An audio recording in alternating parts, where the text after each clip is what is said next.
Hello, and welcome to the Social Ride Guide podcast. This episode is part of the Ask the Organizer series where we chat with, you guessed it, organizers of rides that have stood the test of time to last 2 years, 5 years, and beyond. Today, you're in for a special treat as organizer Steven Ayers of Swelter Cycling discusses the upcoming Tampa Bike Olympics. If you're one of those people that listen and wish we'd gone down rabbit holes about other events mentioned, please stay to the end to hear how you can send us those questions. Because like you, we've still got more questions too, and Steven has agreed to return for part 2. Without further ado, here's Steven of Swelter Cycling, recorded remotely from Tampa and Gainesville, Florida. If you could you give me the 30-second elevator pitch for Tampa Bike Olympics? Yeah. So Bike Olympics is something I took over, or rather I asked to, from a mutual friend, Shannon, in Jacksonville. So it went up there. It was Dirty Duval Bike Olympics for years, like 12, 13, 14 years ago. And so then it ended, and I took it over. So basically, it's a whole weekend long thing. There's a Friday night scavenger hunt that goes from like 3 p.m. on Friday to noon on Saturday. So the idea is there's a bunch of different challenges all over town, kind of similar to a manifest for an alley cat where it's secretive until Friday at 3. But it's just kind of silly challenges around town, buy a stranger a slice of pizza, stuff like that. Then Saturday is the Olympiad, we call it, which we do like a log pull. There's bike polo all day, of course. There's we do foot down, but there's water guns in it this year. What else do we do? Log pull, the bike limbo. We're bringing that back. So it's funny challenges that get progressively more difficult as the day goes. And then Sunday we're doing a mixed train ride through town. Okay, so you mentioned, and this is actually really important, I feel like, you're running a scavenger hunt more so than like a proper alley cat, which would be, for people who are listening who haven't done an alley cat, generally it's considered an unsanctioned race, if you will. There's no permits pulled with the city. Is that fair to say? Yeah, we've never done that. Yeah. And so you took this over, it's been a few years, right? Yeah, so funny enough, the Gainesville tie-in, I have good friends that live up there, Micah Hitchcock, Will Fady, Travis Mitchell, all those guys. And they would always tell Matt Gunter, and all those guys would tell me stories like, oh man, the 2014 Bike Olympics was so crazy. It was so fun. And it was gnarlier back then. It was a different era. And I would always hear stories like, oh my God, that sounds so fun. So I finally got a hold of Shannon, who used to host it. I think it was her and her husband. And I was like, hey, is this happening again? What's going on here? And she's like, look, man, I got 2 kids. I'm in grad school. No. And I was like, okay, true. I was like, do you mind if I do it? And she's like, yeah, for sure. So I took it over. And then my good friend Kenton Breeding, who's from Jacksonville, he was one of the organizers as well. So, which I didn't know until I did the first one, which is super cool. So it's kind of this like Florida legacy thing, which is super important to me because we have such an awesome, rich history with, alley cats and all this unsanctioned stuff from, man, we could talk for hours about that. But so I just wanted to keep it going. I was like, man, this sounds so fun. And I wanted to change a couple things. Like they used to do this Tour de Franzia, which was like drinking a box of wine, just kind of gnarly, which sounds awesome, but I think is best left in the past. But yeah, so I was like, oh, let's just bring it back. Let's just do it. And it was a lot of fun. It's kind of a unique, different thing. And this is going to be the last one because I think just the way things are going, it's just, kind of some things need to end. But yeah, I think it's going to be a lot of fun. And so when you took that event over, it moved from Duval, Jacksonville, to Tampa. Yeah. And I presume at that point, anyone who had helped or hosted one of the individual component events in Duval was not necessarily there in Tampa to host some of these new offerings. No, unfortunately not. That would have been, well, they were there. Like Kenton Breeding was there, and he was one of the OG dudes from the very beginning who was involved. He was there, but we were already really good friends. But as far as people I didn't know from Jacksonville, no, unfortunately not. That would have been really cool. With that in mind, then, how did you go about, if you think back to that first event, how did you kind of address putting that together? How did you look at kind of breaking that down and Well, building it up? yeah, so when I'd done that, that was 2 years ago. So April of 22 or May of 22, excuse me.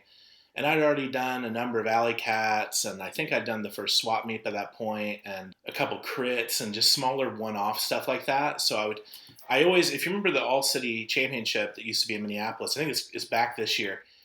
Jeff Frayne would always do these weekend-long events, and I was always like, God, that sounds so great to do a whole weekend of stuff, like Friday night, Saturday, Sunday. It just really appealed to me. Sorry, man, you're gonna have to reel me in. I go on tangents. But this is great. So I'd already had a pretty good like base of experience of like, all right, I can do these small one-off events. Now we're just gonna do basically 3 in a row over a weekend. And the benefit was I had friends like Micah Hedgecock, Matt Gunter, Travis Mitchell, who had all done Dirty Duval Bike Olympics years and years ago. So the whole thing basically was from sitting, because I go up to Gainesville to hang out with Mike and all them all the time. So it was just from probably a couple good years of being like hearing these stories of Duval Bike Olympic lore to where I was like, we got to do it. We got to do it. And that's really all it is just being like, God, that sounds so much fun. I'm just going to do it, and I'm sorry, man. What was the question again?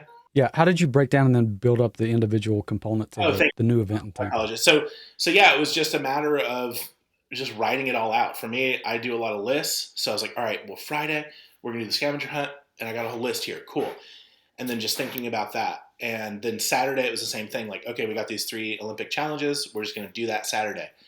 And then Sunday, we did a cross race. And I was like, all right, we're going to do a cross race. Cool. So just thinking about one day at a time, and then just breaking it down, thinking about like, how do you eat a bear one bite at a time? So kind of same idea. It's like, all right, we're just going to think about Friday now. Okay, cool. Now we're just going to think about Saturday. Now we're just thinking about Sunday, and just, yeah. And is it fair to say, so if somebody's new and they're listening and they're just kind of stepping into this arena, you look at it as 3 individual events. That's how I would do it. But then you have to look at what your overlap for your helpers and your volunteers are, and not spread those folks too thin. Very true. And so that's the nice thing is, for all the alley cats we've done here over all the years, they've always been kind of like photo challenges. Very rarely is there a checkpoint worker. So, because it's just a nightmare to wrangle people up. Being a volunteer is not that much fun. You got to really be down. And to ask someone to do that for a whole weekend, it's just, that sucks, To like, hey, yeah, you worked all week, so now spending your entire weekend. I guess that's what I do. But so yeah, I just think about it. And that's such a great thing too, because we have such an awesome network of people here. So other than like straight up volunteers to run like checkpoints or whatever, from all the artwork, we have our friend like Kirsten Bro that lives here. She's done a ton of awesome artwork for us. My wife does a lot of it too. And just working stuff out like that. So just tapping into a big pool of resources, like to tie into what you're saying, like, oh, if someone's new and they were curious about doing an event, what to do, just lean on your community. Hopefully you're already involved and you're going to the group rides in like Gainesville, let's say. Hopefully you're going to the CTR they do up there now. Hopefully you're doing all that stuff, and you can reach out to people and be like, hey, I'm doing this event. Can you please help me with X, Y, or Z? Normally, if there's enough momentum and enthusiasm around an event, people will naturally kind of, help out. Like I did a gravel ride in January, and my buddy, Micah Collins, that lives here, he helped me with like route scouting, having a second set of eyes, a second brain, helping me dye bandanas, stuff like that. So if you have a great community, as we're so lucky to have here, it just all works itself out in a way. Like my buddy Justin Ramirez has always run the Sunday cross race, or this year group ride, and there's no way I could do it all on my own. So it's just a lot of me going, I don't know if this makes sense. Can you help me? Like, I fully support that. And so I guess, something you said earlier, which really resonated, was going into 2022 in the first one, mm-hmm. you had already done a lot of events. So you had built up rapport and kind of probably a collection of names and friends along the way. Is that fair to say? Oh, 100%. Yeah, we have such an awesome community here that it was already kind of building up to that until we'd done like the one-off stuff. And then we just went into the whole like weekend long thing. So it was kind of building up to that, in my mind at least. Awesome. And so if you think back going into the first one or after the first one, was there anything critical that you did not anticipate or didn't know going in that Always. Oh, you'll fix now? yeah. Oh my God. After every one. And it's so funny. My buddy John Cedor, who's, man, I'm so brain dead. He's done a lot of amazing artwork for us as well. Like all the Swelter stuff. He's done all the shirts and everything. He did a cross race in Cleveland where he lives now, or where he's from originally. And he was like, he was kind of stressing it. And I was like, dude, the Bike Olympics went off the rails like 3 times on Saturday, but no one knows because people are just having a good time. PBR sponsoring us and giving a bunch of beer definitely helps, but it's going to go off the rails, and it's just an inevitability. Like things are going to go wrong. It's going to rain the morning of your gravel ride, but whatever, dude, you're already there. What are you going to do? Like skin's waterproof, but so as far as things you do different, I always have a list of like, all right, that was cool, but this didn't work. This was too long. We did like a lockup contest where like 2 people run to a pole like 30 feet away, and the first person to lock up their bike and drop the key wins. And it was fun, but it took forever. So I was like, all right, we're not going to do that again. That's just too much of a pain. And then so you move and groove, and then you get kind of a routine down. And then now I'm like going into it. 2 years ago, I was like, oh my God, I was so stressed out. And now I'm like, yeah, it's cool. We got a plan down. It's cool. We'll just figure it out. We'll wing it. At a certain point, we're just all winging it. Awesome. So you said you had things kind of written down. So did you debrief afterwards? Was there kind of a post-mortem? Yeah, and there always is, because with here in Tampa, like we've got, like I said, Kirsten Bro does a ton of stuff, weekly rides. Same thing with Justin Ramirez. So we all kind of, and then there's other groups too. They do a bunch of stuff, but so we all kind of bounce each other's ideas off each other, and then neither of them are also shy to be like, hey, like this didn't really work right. Like, what do you think about this? Like, so I'm thankfully have good, like real friends that'll be like, hey, like this took forever, dude. You're like, all right, cool. Change that. Or like, hey, sounds, because with Bike Olympics, it's such an outlandish idea. Like you get these silly, like I thought about, what if we did a slip and slide on bikes today when I was at work? And I was like, someone's going to get hurt, So you think about all these outrageous ideas, and thankfully I'm pretty good at regulating myself. And then also we have such good friends that are like, dude, that's kind of nuts, So yeah. A lot. But yeah, we always are like, hey, this worked good. This didn't work good. This should have been more. A great example was some of the challenges on the Friday Night Scavenger Hunt are multiple point challenges. So you can do them like X amount of times. And then some are just one off. And I didn't do the best job of like making that clear. And that was a big thing where I was like, oh yeah, I should have definitely done that different, and that's just the ultimate thing is as long as people come out and they have a good time, whatever, like it'll be fine. Nothing's ever perfect. When you did the first one, that was 2 years ago. Yeah. May of 20. Was the goal when you did the first one, did you have aspirations of this being an annual, biannual, once a decade? Like, the idea was to do it once a year, but then just other stuff comes up, and it just didn't work out. And then the first one was just so draining, and that's kind of my bad, honestly, because I should have done a better job. But that's the thing, you always think about after, you're like, oh, I could have managed that better. I could have just not been so stressed out about that or whatever. And that's the things you learn as you go. But yeah, the idea was it'd be an annual thing, but yeah, it just didn't shake out that way. So I guess if you were to think back on it now, the things that stressed you out, were some of those just things that had you dispersed certain responsibilities or pushed out some things to other people? Would that have helped, or were they just kind of these unavoidable first hiccups? Well, a little bit of both. There's always things like you're not gonna learn till you go. That's kind of a theme in my life. Like I learned the hard way. You just run to a wall enough times. But absolutely, like even with all the awesome help from and my wife helps me out a ton, way more than people realize, and then also all of our other friends I've mentioned. So yeah, some things were just not as well planned on my end, and then some of them were just inevitable weird hiccups. Things are going to happen. It's like a fluid thing. I guess another question along the lines of planning for this round versus the last one. Was your expectation that the size of the event would grow either by the number of riders or the breadth of the event? Yeah, for sure. That was kind of the first one. I think is going to be way bigger. or was way bigger, just based on the level of interest I have. But that's fine. I mean, these sorts of like one-off kind of more silly events, I think, are kind of going the way of the dodo, and it's just, which is fine. Taste change, interest change, and that's fine. We're getting more into, I guess you would say, more serious gravel stuff and things like that, where we're kind of focused, we're leaning way more into that now.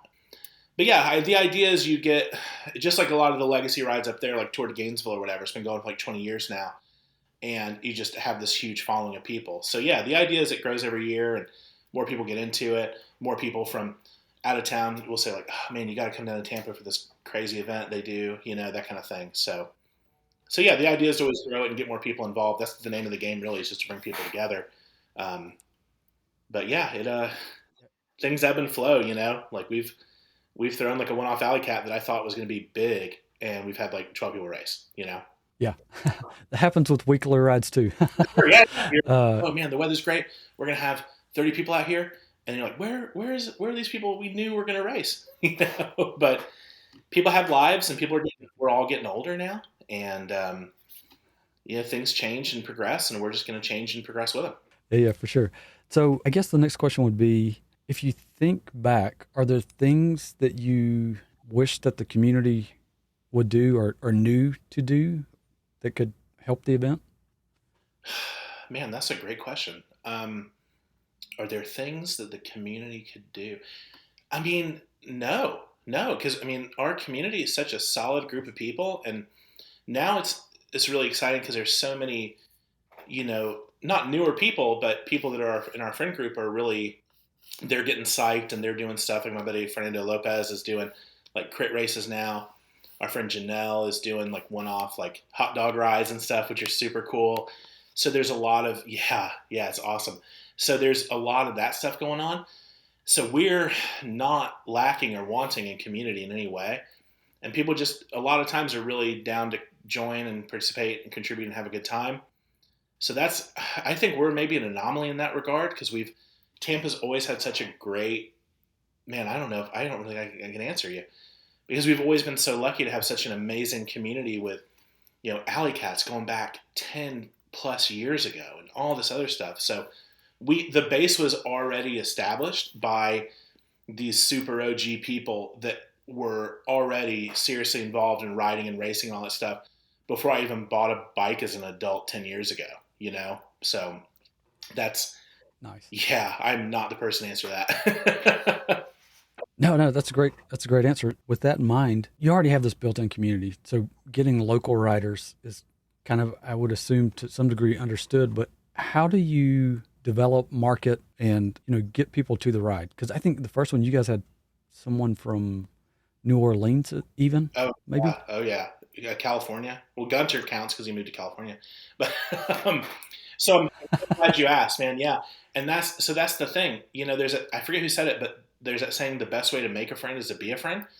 And the whole marketing and stuff like that, I don't even consider it like that, because we're just going, like, we're just like, oh, our friends in New Orleans. Like, you're probably referring to Taylor Mills and his wife Greta, who are some of our real good friends. They're awesome people, and they do this ride, Cannonball Mash, that's every year. It's this Sunday, actually, if you're in New Orleans.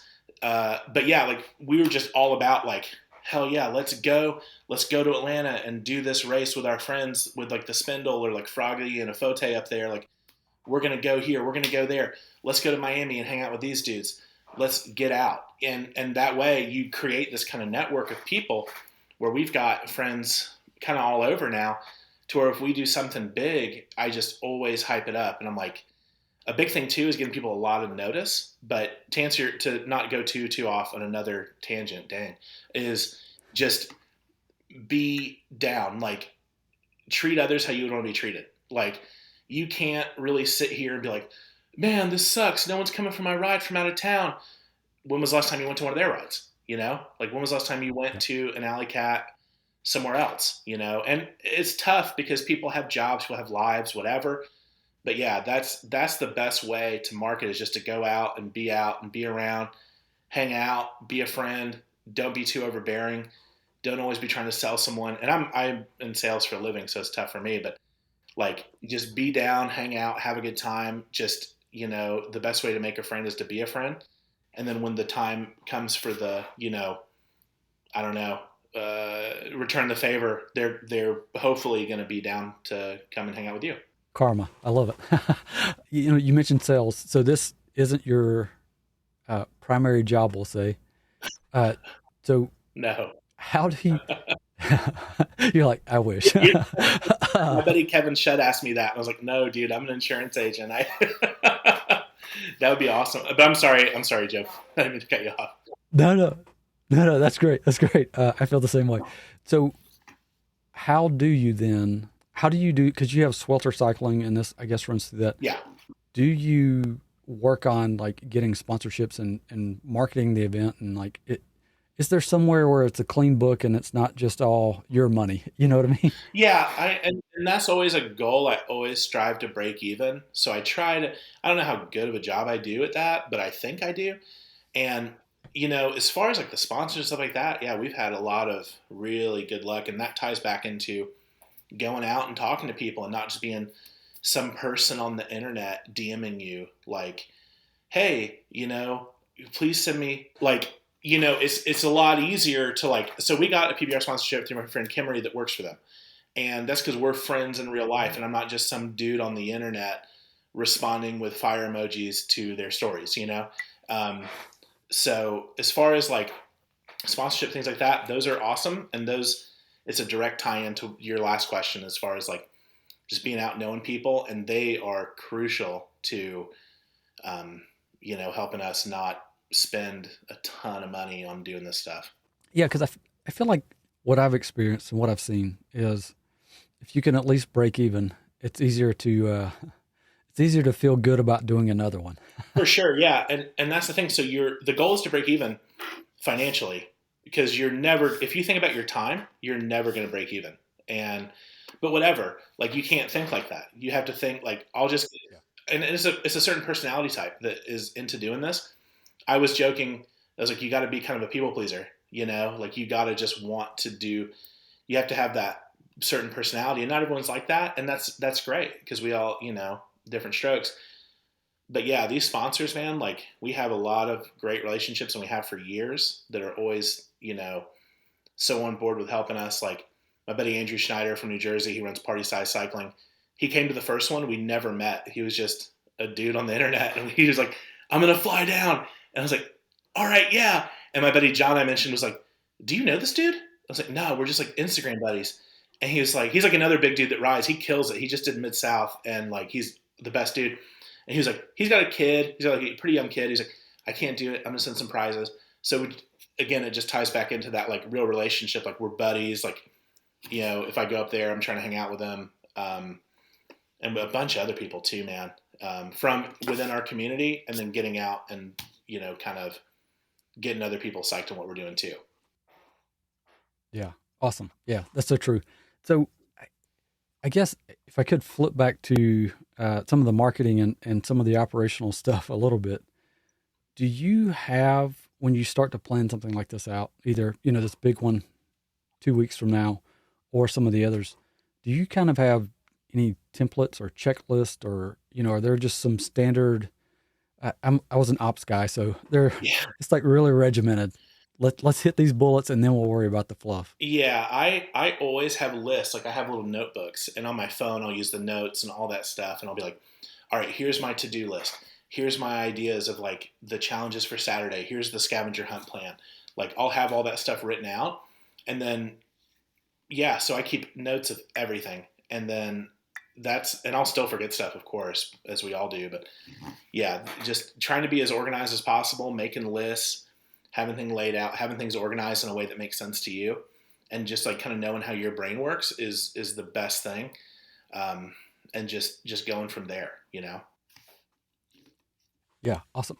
And I guess if there are any of those that are just kind of just overarching kind of bullet point check boxes or something that you use every time, if there are any of those that you might be willing to share that we can post up on the site at some point, yeah, I would greatly appreciate that. I'm willing to share everything because another bit of a tangent. My first Alley Cat was the last Not Fixed fight, which was this little super long running Alley Cat in St. Pete. And Mike Weimer was the last dude from the original group that was hosting it. There's a ton of other people, too many to mention. But the last one, he just had his daughter Abigail, and he was like, "Look, I'm done. I'm out." And all my friends were like, "You got to do it. You're that dude that has a brain to do this." And I was like, "Okay." And, so that's my point is like that's my goal. Like I want other people, and I'm not the kind of the joke I always make is like I want people to be like, "Man, if this dude can do it, I can do that for sure." Like I don't think Yeah. on some higher level of thinking or something. I just am willing to just do it and maybe look dumb in the process. But as far as like things you always want to do, just like having those relationships, setting a firm date pretty far out. Like you want to give people a few months, especially if you're trying to do something big and you want your friends from other places to be able to come. Maybe they work in a bike shop too. It's a big deal for them to take a weekend off. You want to give them as much time as possible. You want to communicate. You want to think. You always want to think ahead, which gets easier as time goes on. After every event, you're going to learn something new. So there's been times where I've like done something at the last minute and been like, man, that was pretty dumb. Like you want to give people, you want to try to think ahead as much as possible. You want to be like, all right, well, I want these prizes, so I need to talk to this company probably like 4 months in advance. Make sure they're on board with this. Where's the venue going to be? I need to figure it. You want to get your base level stuff knocked down first. Like, let's say it's an Alley Cat. That's a pretty easy format. All right, where are we meeting at? Where are we going to end at? Is there going to be a venue, or are we just going to do it all in the park? And that's fine too. There's nothing wrong with that. Just running it in a park, especially if the weather's nice. Super easy. It's free. You don't have to deal with any headache or aggravation because we've worked with venues for like swap meets and stuff where it was like some more hoops to jump through and stuff, And but you just want to try to think ahead for all that stuff. Be like, all right, and then just research and look at other people that have been successful at what you're trying to do, and ask for help. I mean, that's worked incredibly well for me. Just not being too proud. So like when I first started doing this, say like, hey, Weimer, like, can you tell me if this makes sense or not? And that was for an Alley Cat, God, probably 7.5 years ago. Or, just looking to someone that knows what they're doing, or you're trying to emulate what they're doing. Normally, unless they're, I don't know, just not, I don't want to put anybody down, but like, hopefully they'll be cool to tell you that stuff, and if they're not, then just whatever, who cares? But yeah, just ask for help. Just be humble to ask for help and reach out. And normally people will be thrilled to talk to you. And I'm no expert, but I'm thrilled. If you have any questions or thoughts, like hit me up. Awesome. Yeah. I'm glad you said venues too. Venues was a real ruffle for us. I think there was a few that we tried to book a year in advance. Yeah, and that's another thing talking about the budgets. Like, I've never paid for a venue, and that's something else that works really well with our community too. Like, we have our buddy Greg Spadaccini has a coffee shop here called Spatty's Coffee that he has a courtyard. So it's like, hey, last swap meet, I'm only trying to do stuff that are kind of affiliated with friends' businesses, like as far as a venue. So like, hey, let's do a swap meet here. And it worked out really well for him as well, which is great. So just the more you do, the more things will kind of just work out. And then people will probably start hitting you up and be like, hey, I got this cool idea for, let's do this event here, And then you can just kind of steamroll from that. Yeah, that's a great one. Anytime they can sponsor the space, I'm all for it. Yeah. So I guess, are there other things that you wish you knew for your first kind of cycling events that I haven't asked about? Man, that's such a tough one because it's like the saying, like, you don't know what you don't know, or you don't realize how much you don't know. That's how I was, at least, and I can of course only speak from my perspective. But man, I would say just go for it. Just like, I know that sounds kind of obvious statement, but like I said, if something doesn't go quite right, it's fine. We'll figure it out. It's just a bike event. This isn't, the Tour de France. It'll be fine. Like don't stress over the details. Like I said, the first Bike Olympics I did, it went off the rails like 3 times. We were so far behind schedule, but no one knew because everyone was just having a good time playing on their bikes. That's the attitude. If you just think like that, like, hey, dude, we're just playing bikes. We're just having a good time.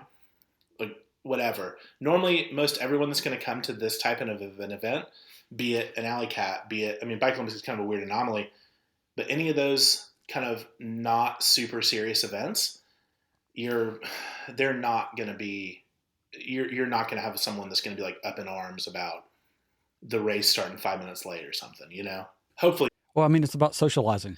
Yeah.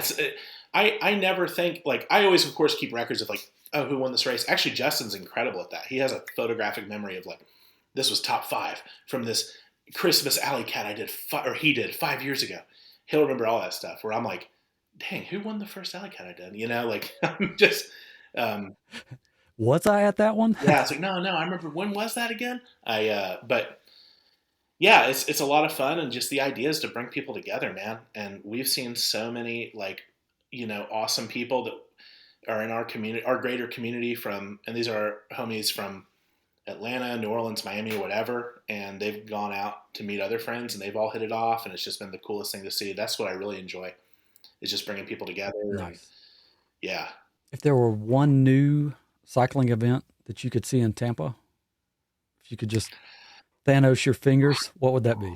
Man, if there was, that's impossible because, it's so funny you ask that, because I've always had these grandiose ideas for Bike Olympics. Like, oh, what if we did, I can't even think of one right now, but they're just super expensive. You know, it's like, if we had money to, like, if I had a $2,000 budget and we could really which I don't, but like, that's the kind of stuff I think about. But to actually answer your question, instead of dancing around, what would I like to see? You know, there's a lot of stuff that's like topographically limited. Like, we don't really have a lot of hills here compared to Gainesville. So I always wanted to do like a hill climb challenge like you see in other places. But there's just really not a good hill to do it here, you know? Stuff like that I think would be fun. But honestly, man, I don't have an answer for you. And there's so many different groups here. Like, the stuff we do is only one slice of that pie. We've got 2, you know, road clubs here. One, Tampa Bay Rides, is like a younger crowd. They're kind of like our buddies. And it's awesome to see that. So we've got that.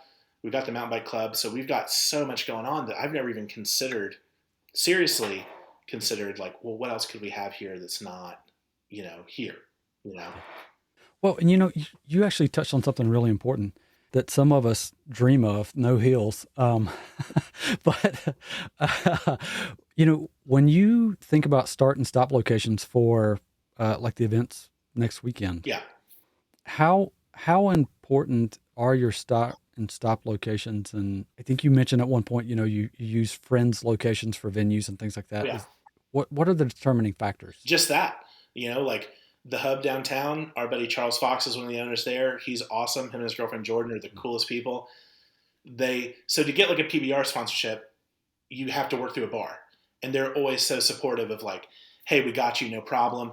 So that's a big determining factor. Like, boom, we are all about sending business to our friends. And same thing with the coffee. Like, you know, Greg's not really even donating anything, maybe some shirts or whatever, but it's like, all right, everyone, I'll make up stuff. I'll be like, this is the official coffee sponsor of the Tampa Bike Olympics. So go there to buy coffee. And it's just because he's our boy and he hooks it up for everything we do. So it's just a long running thing of like, all right, well, and like I said too, like, we're only trying to do stuff with friends' businesses. So like, that's a super easy way to do it too. Just be like, hey, it's an obvious decision. There's no other choice, you know, in my mind. All right. So is there anything I missed? As far as stuff I missed, I mean, I probably missed a lot. I would say just try it, you know? If you're the type of person that you kind of get psyched about hosting an event or do something like that, you know, just go for it. You know, just try it, ask for help. It's all good. It could be any number of things that get you psyched to do it. For me, the name. Like, I'll just come up with a fun name, and sometimes that's enough to be like, that's going to look cool. All right, I'm going to make shirts. I'm going to make stickers. I'm going to get into it. Awesome. So yeah, just whatever it takes for you to get into it, and then work with your friends too. You know, don't worry too much about the small details. You know, this is an analogy I use all the time. Remember when at least maybe not you, but when I was a kid, you and your buddies in like middle school would be like, oh, let's start a band. Regardless, I've never played a musical instrument. You sit around and you're like, oh, I'm gonna start a band. And you and your buddies sit around and you just argue about the name and never actually accomplish anything, right? You know what I'm saying? Yeah. So Logos. yeah, you stress about the logo. Or like, I grew up skateboarding. So you'd always be like, oh, I'm going to start a skateboard company when I'm older. And you don't do anything, but you sit around and think about the name and then never get anywhere. So just have a good group of people that you trust. Like for all the artwork on my stuff, I'll just trust whoever I hire. Like, Kirsten, all right, just whatever. I know it's going to be great. I know you're going to kill it. So just make it, and I just run with it. And so just focus on making the event. Like if that's your goal, is to do an event, just do that. Like trust other people. And this is easy for me to say because we have such a great network of people here, but just focus on the event. Like, the flyer, you want it to look great. And that was the case with Orange Blossom. Like my buddy Casey did such an amazing job. Casey Wayne did such an awesome job with an Orange Blossom graphic, and that helped so much. But just focus on the main thing, which is just getting people together, having a good time, making the event go as smoothly as possible. And no one's going to be as hard on you as you're going to be on yourself. So like, if something doesn't go to plan, if someone has something to say, whatever, dude, it's just a fun time. Don't even care. But it's going to happen, and that's okay too. Well, and it sounds like you kind of play to your strengths and then you delegate. As much as I can, yeah. And sometimes I do struggle with that because I don't not want to delegate, but sometimes I'm like, I just get in the zone and I'm like, I'm just going to do it. And then I'll think back and be like, that was dumb. I should have asked someone else. Like, and it's not that I have a problem with asking for help, obviously, or delegating or anything like that, but it's just, I was like, oh, I'm just going to get in there and do it, and for better or worse. But yeah, just live and learn, which is a good analogy for life in general. We're just living and learning. All right. Well, if you have nothing else, I appreciate your time. Thank you so much for doing this, and thank you for sharing your insights from years of doing this. No problem. I hope this was helpful and not just some dude rambling. It was great. Thank you so much for listening until the end. And special thanks to the people that made this episode possible. We could not do it without our amazing guests and support from listeners like you. Join our Patreon if you want to support this content too. Do you think we missed a key question in the episode? Or have an idea for a future guest? Fill out the ideas form at socialrideguide.com. And while you're there, consider subscribing to our newsletter to be the first to know when new episodes and ride organizer resources are available.